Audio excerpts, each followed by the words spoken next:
All right, here we go. Get past everything with this nice... I noticed everything in here can pretty much kill you. Like if I'm walking around with a pitchfork, if I stumble with that, I'm screwed. I'll fall on the axe, cut myself on the...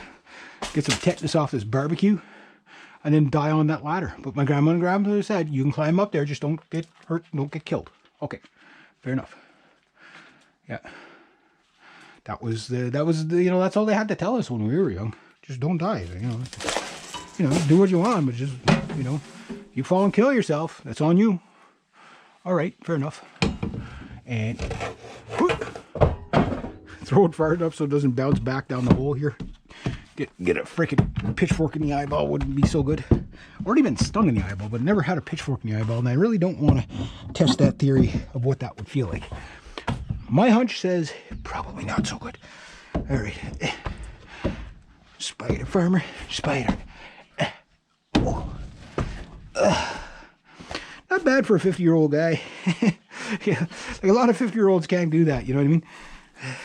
That's why you got to stay active your entire life. Till you die, you know.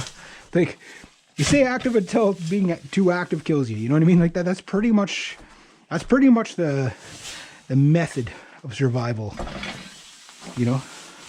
Oh, that was full of cat crap. Trying to get the cleanest stuff I can, too. You know what little guys I got? I want the hay bales. See, they all fell apart. All the animals and everything running through them, right? So, but ideally these cakes, like off the bales here, that's really what you want to lay down, is these flat cakes, and just leave them full thickness, and then lie that all over the ground where you're going to plant stuff, and then wherever you're going to actually plant the thing, you just dig through it till it gets down to the ground, and then you just simply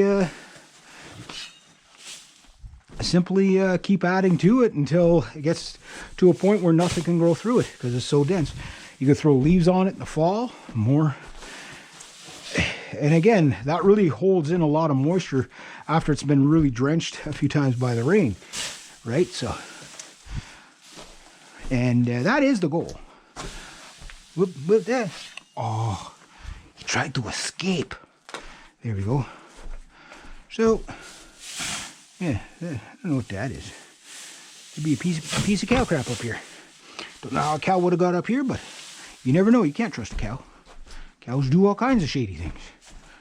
That's why they're always mooing. They're like, what are you up to? Mooing? I'm not doing anything, just mooing. But really, they're up to something. Yeah, it's been a long time since there's been cows here, so I don't want to take that junk. Oh, that feels soft there. I could probably fall through the floor there. I'll have to jump on it and see. What am I hitting the side of that? I don't want to have to come back down here a third time, so to speak. Oh, wow. Yeah, that is... Yeah. Okay, note to self, don't stand there. Yeah. Grandpa, would I go through there? Well, maybe. Yeah. Maybe. Could happen, you know. So. Not going to say yes, not going to say no. Just, you know, try it, find out. That's a lot of what farming's about, trial and error, right? So, again, you'd never call me a farmer by any stretch of the imagination, but I would like to see this land be used more that way, but you never know. You never know. If my truck can last long enough to buy the next more reliable truck, and I could have two trucks, right? Reliable, you know, so when one's broken, the other one's making the money for, then when that one's broken, whatever. And then I could start buying things to start adding to projects around the family land. I don't know if, you know, I can't just do things myself because it's not, heads up. I don't want to impale anybody. I can't just do things because, like, it's not my land, right? So it's everybody's. But that said, most of my relatives wouldn't care as long as I was taking care of it. You know what I mean?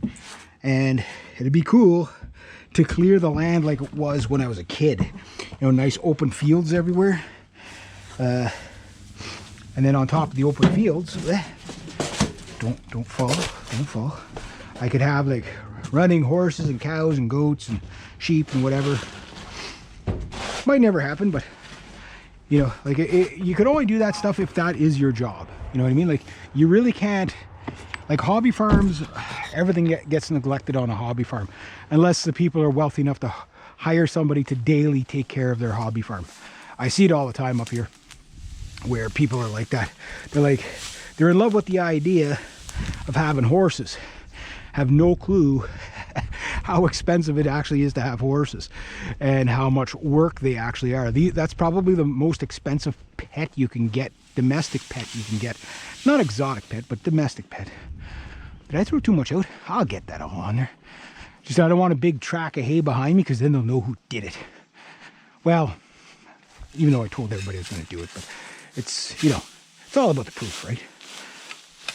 About the proof. It's not who you tell openly you're going to do stuff. It's that you got to prove it. So you have to have the hay trail right back to the house, which is probably going to happen. That is probably going to happen to a degree. I got a little more on there this time than I did last time. I don't know where my nephew is. I thought he'd be coming out and chatting with me or something. Just playing video games. More important things. And all this here, I'm going to clear all this out too. All that side hill. I want to clear all this out by the barns.